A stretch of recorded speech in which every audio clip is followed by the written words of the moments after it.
ఈ సమయంలో మనం యేసు సిలువలో పలికిన రెండో మాటను చూద్దాం. వేలాడి వేయబడిన ఆ నేరస్తుల్లో ఒకడు ఆయనను దూషించుచు, నీవు క్రీస్తువు గదా, నిన్ను నీవు రక్షించుకొనము, మమ్మను కూడా రక్షించమని చెప్పాను.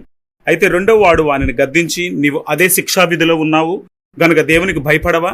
మనకైతే ఇది న్యాయమే, మనము చేసిన వాటికి తగిన ఫలం పొందుచున్నాము గాని ఈయన ఏ తప్పిదమును చేయలేదని చెప్పి ఆయనను చూచి, యేసు, నీవు నీ రాజ్యంలోనికి వచ్చినప్పుడు నన్ను జ్ఞాపకం చేసుకొనువనెను. అందుకు ఆయన వానితో, నేడు నీవు నాతో కూడా పరదేశంలో ఉందువని నిశ్చయముగా నీతో చెప్పుచున్నానెను.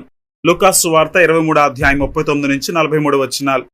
పశ్చాత్తాపం లేని దొంగ యొక్క వినయపూర్వకమైనటువంటి మనవిని మనం ఇక్కడ చూస్తున్నాం. పశ్చాత్తాపం లేకపోవడం అనేది ప్రతికూల ప్రతిస్పందనను పుట్టిస్తుంది. అటువంటి వ్యక్తిపై ఎవరూ జాలిపడరు, వారిని చులకనగా చూస్తారు, అవమానిస్తారు. లూకాసు వార్తలో చెప్పబడిన ఇద్దరు దొంగల వృత్తాంతం విభిన్నంగా ఉంటుంది. ఎందుకంటే మార్కు మరియు మత్తయి కూడా వేలాడుచున్న దొంగలు యేసును అవమానించడం గురించి ప్రస్తావించిన వారే తప్ప ఒక దొంగ యేసును అంగీకరించి మారుమనసు పొందినట్లు తెలియజేయలేదు. మత్తయి సువార్త 27:44 మనం చూసినప్పుడు ఆయనతో కూడా సిలువేయబడిన బందిపోటు దొంగలు అలాగే ఆయనను నిందించిరి అని చదువుతాం. అలాగే మార్కు సువార్త 15:32 ఇశ్రాయేలు రాజుకు క్రీస్తు ఇప్పుడు సిలువ మీద నుండి దిగి రావచ్చును, అప్పుడు మనము చూచి నమ్ముదుమని ఒకరితో ఒకరు చెప్పుకొనిరి. ఆయనతో కూడా సిలువేయబడిన వారును ఆయన నిందించిరి. వేలాడవేయబడిన ఆ నేరస్తుల్లో ఒకడు ఆయన దూషించుచు అనేటువంటి పదాన్ని మనం చదివినప్పుడు ఒక నేరస్తుడు యేసును దూషిస్తున్నట్టు లూకా వ్రాసాడు గాని మత్తయి మరియు మార్కు వ్రాసిన వివరాలను గమనిస్తే యేసునొద్ద నుండి క్షమాపణ పొందుకున్న వ్యక్తి కూడా మొదట ఆయన నిందించినట్లు తెలుస్తుంది. నేరస్తులు అనగానే సమాజంలో దుష్టమైన పనులు చేసిన వారని అర్థమవుతుంది. అయితే మార్కు సువార్త 15:28 ఈ విషయంలో చాలా స్పష్టతను చూస్తాము. వారిరువురు అనగా బందిపోటు దొంగలు అనే విషయం సుస్పష్టమవుతుంది. బందిపోటు దొంగలు అనగా చాలా ప్రమాదకరమైన దొంగలు. బరబ్బాను గూర్చి కూడా అదే పదం వినియోగించబడింది. మార్కు సువార్త 15:7 అధికారులను ఎదిరించి కలహములో నరహత్య చేసిన వారిలో కూడా బంధించబడిన బరబ్బాను ఒకడుండెను. కాబట్టి వీళ్ళు బందిపోటు దొంగలని అర్థమవుతుంది. అలాగే ఇక్కడ చదివినటువంటి వాక్య భాగంలో నేరస్తులలో ఒకడు ఆయనను దూషించుచు అనే పదాన్ని చదువుతాం. నేరస్తుల్లో ఒకడు ఆయనను దూషించటం మొదలుపెట్టాడు. వారు నిరంతరాయంగా ఆయన దూషిస్తూనే ఉన్నారన్న విషయాన్ని ఈ వాక్యం స్పష్టపరుస్తా ఉంది. ఈ దుష్టుడు దేవుని కుమారుని దూషించటం అనేక ఆలోచనలకు తావిస్తుంది. దూషించటం అనగా మాటలతో గాయపరచటం, అవమానించటం, హీనపరచటం, నిందించటం, అపఖ్యాతి పాలు చేయడం, ఆయనను గురించి చెడ్డమాటలాడడం, బూతులు తిట్టడం, దుర్భాషలాడడం, అంటే ఆవేశాలు తన్నుకు వచ్చేటట్లు చేయడం, అపవాదులు వేయడం, ఒకరి పరువు తీసేటట్టు మాట్లాడడం. ఈ వచనంలో మరొక పదాన్ని చూస్తాం. నీవు క్రీస్తువు గదా. ఈ పదము నిందించే పదముగా ప్రయోగించబడింది, హృదయాన్ని కలిచివేసే విధంగా సంబోధించబడింది. నిన్ను నీవు రక్షించుకున్నాము, మమ్మను కూడా రక్షించుమని చెప్పాను. లూకాసు వార్త 23:37 ఇదే మాట మూడు సార్లు గమనిస్తాం. మత్తయి సువార్త 27:40 దేవాలయమును పడగొట్టు 3 దినముల్లో కట్టువాడా, నిన్నువే రక్షించుకొనుము, నీవు దేవుని కుమారుడైతే సిలువ మీద నుండి దిగుమని చెప్పుచు ఆయనను దూషించిరి. మార్కు సువార్త 15:29-30 అప్పుడు ఆ మార్గమును వెళుచున్న వారు తమ తలలూచుచు, ఆహా, దేవాలయమును పడగొట్టు 3 దినముల్లో కట్టువాడా, సిలువ మీద నుండి దిగి నిన్నువే రక్షించుకునమని చెప్పి ఆయన దూషించిరి అని చదువుతాం. లూకాసు వార్త 23:37 నీవు యూదుల రాజువైతే నిన్ను రక్షించుకొనమని ఆయనను అపహసించిరి. మొదటి నేరస్తుడు మమ్మల్ని రక్షించుమని కేకలు వేయడం నిజంగా ఆశ్చర్యం అనిపిస్తుంది. మొదటిగా ఒక దొంగ నిన్ను రక్షించుకొనము, మమ్మను కూడా రక్షించుమనడంలో ఉన్న ఆంతర్యాన్ని గమనించండి. అతడు పరసంబంధమైన రక్షణ కొరకు ప్రాధేయపడడం లేదు గాని ఆ సిలువ బాధ నుండి విముక్తి కోరుతున్నాడు. అయితే పశ్చాత్తాపడుతున్న దొంగ నన్ను జ్ఞాపకం చేసుకొనమని అర్థించడం గమనించాల్సిన విషయం. రెండవదిగా ఈ దొంగకు దేవుని భయం లేదు. రోమపత్రిక 3:18 దేవుని భయం లేని వారు ఎలా ఉంటారో మనం చదువుదాం. మూడవదిగా లూకాసు వార్త 23:41-42 ప్రకారం ఈ దొంగ విన్నపములో ఎటువంటి పశ్చాత్తాపము కనబడదు.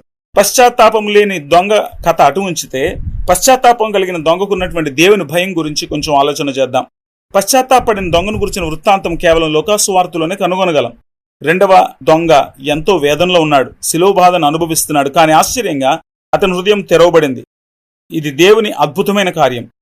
అయితే రెండోవాడు అనే పదాన్ని మనం చదువుతున్నాం. అయితే అనే పదం ఒక వ్యక్తి హృదయంలో జరిగిన పెనుమార్పుకు సంకేతం. దూషించే వ్యక్తి అకస్మాత్తుగా పశ్చాత్తాపంతో నిండిపోయాడు. ఎంత అద్భుతమైన మార్పు! పరిశుద్ధాత్మ కార్యునికి ఇది బలమైన సంకేతం. దోషి అనే వ్యక్తిలో పరిశుద్ధాత్మ యొక్క పునర్జన్మ ప్రక్రియ ఎంతో శక్తివంతమైనది. ఒక ప్రక్కన దేవుడు మార్పు చేయలేనంతగా చెడిపోయిన వారు ఎవరూ ఉండరు. దేవుడు అందుకోలేనంతగా దూరమైన వారు కూడా ఎవరూ ఉండరు. దేవుడు సంస్కరించలేనంత కఠోరమైన వ్యక్తులు ఎవరూ ఉండరు. యేసు మాత్రమే మనుషులను రక్షించగలడు. ఆయనను స్వీకరించిన వారి జీవితాలలో ఉన్న అంధకారం మరుగైపోతుంది. దేవుని సువార్త వెలుగులు దేదీప్యమానంగా వెలగడం ఆరంభిస్తాయి. మరి ఎవరి వలన రక్షణ కలగదు, ఈ నామమునే మనం రక్షణ పొందవలను గాని ఆకాశము క్రింద మనుషుల్లో ఇయ్యబడిన మరి ఏ నామమున రక్షణ పొందలేము అని అపోస్తల కార్యములు 4:12 చదువుతాం. కాబట్టి ఒక వ్యక్తి రక్షించబడ్డం అద్భుతమైన దేవుని కృపకు నిదర్శనం. వానిని గద్దించి మొదట ఈ వ్యక్తి కూడా యేసును దూషించాడు గాని దేవుని ఆత్మకార్యం అనుభవించాడు గనక పశ్చాత్తాపడ్డాడు. అతని హృదయం అద్భుతంగా మారిపోయింది. మత్తయి సువార్త 27:44, మార్కు సువార్త 15:32లో దూషించడం ఆరంభించి యేసు నిర్దోషత్వాన్ని ప్రకటించే స్థాయికి మారిపోయాడు. పరిశుద్ధాత్మ దేవుడు అతని పాపం గురించి ఒప్పింపచేశాడని మనం గమనించాము. విశ్వాసంలోనికి తీసుకుని వచ్చాడు, నిత్యజీవం అనుభవించే స్థాయిని కలిగించాడు. యేసుతో కలిసి అతడు అనుభవిస్తున్న శిలువ మరణము దేవుని విమోచన కార్యనందు ఒక ఘట్టం అనే విషయం గ్రహించినట్లుగా అతని కన్నులు తెరవబడినవి. సత్యమును గ్రహించలేని అంధత్వంలో ఉన్నటువంటి వ్యక్తి యేసును నిందిస్తున్న అవిశ్వాసి అయిన దొంగవలే, దేవుని ఎరగని సైనికుల వలె యూదా మత పెద్దలు మరియు రాజకీయ నాయకుల వలె గుడ్డివానిగా ఉండిపోలేదు. అందుచేత పౌలు గారిని దేవుడు వారు చీకటిలో నుండి వెలుగులోనికి, సాతాను అధికారంలో నుండి దేవుని వైపునకు తిరిగి నాయందలి విశ్వాసం చేత పాపక్షమాపణ పరిశుద్ధపరచబడిన వారిలో స్వాస్యం పొందినట్లు వారి కన్నులు తెరచుటకై నేను నిన్ను వారి యొద్దకు పంపేదని చెప్పాను. అపోస్తల కార్యములు 26:18. కాబట్టి చీకటిలో ఉన్నటువంటి వారు కన్నులు తెరవబడినప్పుడు వాళ్ళ వాస్తవాలు గ్రహించగలుగుతారు. వాస్తవానికి ఆ విషాదకరమైన దుర్దినమందు పశ్చాత్తాపడిన దొంగ యొక్క ఆత్మ సంబంధమైన నేత్రములు పరిశుద్ధాత్మ వలన వెలిగించబడ్డాయి. పాపి హృదయంలో దేవుని కృపగల కార్యం సంభవించింది. ఆ దొంగ హృదయంలో జరిగిన ఈ అనూహ్యమైన మార్పు దమస్క మార్గములో పౌలు పొందుకున్న మారు మనసును గుర్తు చేస్తుంది. అపోస్తల కార్యములు 9:1-6. కాబట్టి పౌలు వలె ఈ దొంగ కూడా అంధకార అధికారం నుండి విడుదల చేయబడ్డాడు. కొలస్సీ పత్రిక 1:13-14 మనం చదివినప్పుడు ఆయన మనలను అంధకార సంబంధమైన అధికారంలో నుండి విడుదల చేసి తాను ప్రేమించిన తన కుమారుని యొక్క రాజనివాసులుగా చేసెను. ఆ కుమారుని యందు మనకు విమోచనం అనగా పాపక్షమాపణ కలుగుచున్నదని చదువుతాం. ఈ అద్భుతమైన సన్నివేశం పాత నిబంధన పరిశుద్ధుల విషయంలో దేవుడు చేసే అనూహ్య కార్యమును ప్రత్యక్షపరుస్తుంది. అతడు యేసుని ఎంత అర్థం చేసుకున్నాడో మనకు తెలియదు. అతనికి యేసు దైవత్వం గురించి, ఆయన విమోచన కార్యం గురించి ఎంత అవగాహన ఉన్నదో తెలియదు. అయినప్పటికీ దేవుడు అతన్ని రక్షించాడు. ఆ సమయానికి ఆ నేరస్తుని శిక్షను యేసయ్య భరించడం పూర్తి కాలేదు గాని అతనికి ఉన్న అవగాహన అసంపూర్ణమైనదైనా అతని నమ్మకం యథార్థమైనది, అతనికి ఉన్నటువంటి అవగాహన సత్యమైనది.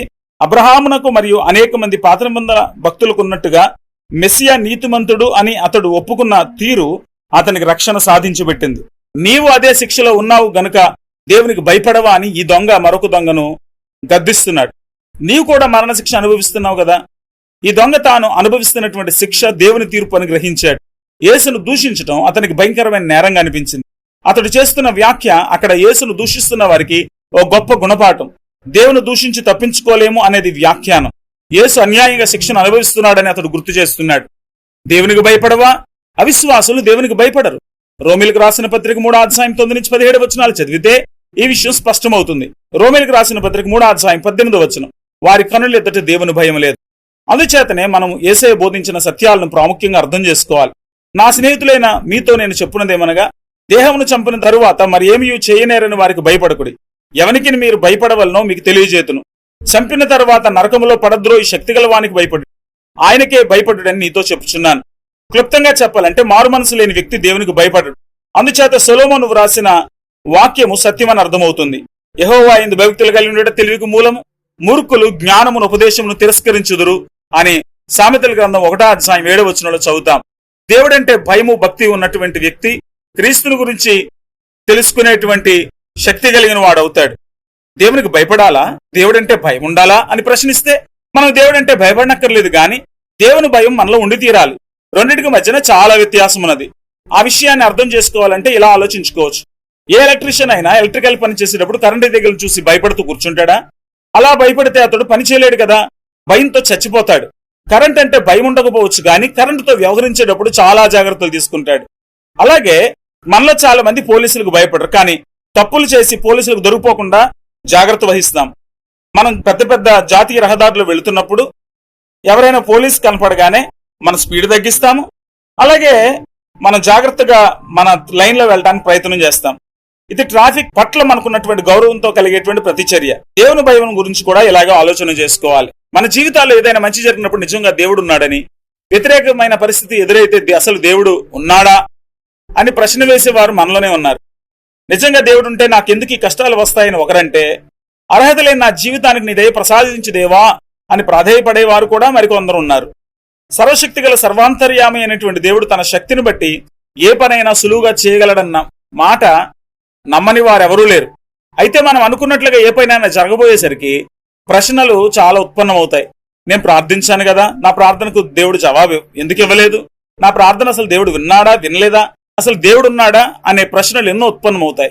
నా ప్రార్థన దేవుడు విని కూడా ఎందుకు నాకు జవాబు ఇవ్వడం లేదు అని ఆలోచించే వారికంటే నా ప్రార్థన దేవుడు వినేలా లేడు, అందుకు గల కారణాలేంటి అని తనను తాను పరిశీలించుకునేవారు, మరియు నా ప్రార్థన దేవుడు విని కూడా నాకు సహాయం చేయలేకపోయాడంటే నాలో ఏదైనా అభ్యంతరకరమైన పరిస్థితి ఉందేమో అని తమను తాము పరీక్షించుకొని సరిచేసుకునే వారంటేనే దేవునికి ఇష్టం. ఈ రెండు స్వభావాలు కలిగిన ఇద్దరు యేసు శిలువకు ఇరువైపులా ఉన్నారు. వారు కూడా యేసుతో సిలువ వేయబడ్డారు. శ్రమ కలిగినప్పుడు ఒకడు దూషించాడు గాని మరొకడు తన జీవితంలో తాను పొందబోయే శ్రమ తనకు తగదని, చేసిన పాపాలకు తగిన శిక్ష పొందుతున్నానని ఒప్పుకున్నాడు.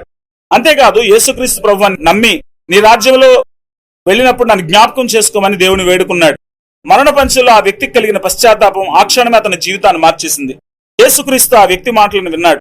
ప్రశ్నలు అడగలేదు, తీర్పు చెప్పలేదు, కారణాలు అసలు అడగలేదు. మారు మాట్లాడకుండా నేడు నీవు నాతో కూడా పరదేశంలో ఉండు అని అన్నాడు. సిలువలో గొప్పతనం ఇదే. మనం ఎటువంటి జీవితం జీవించినా, ఎటువంటి పరిస్థితుల్లో మనం ఉన్నా సిలువ దగ్గరే క్షమాపణ దొరుకుతుంది. ఇదే యేసుక్రీస్తు క్షమాపణతో కూడిన ప్రేమలో మనం పొందే రక్షణ.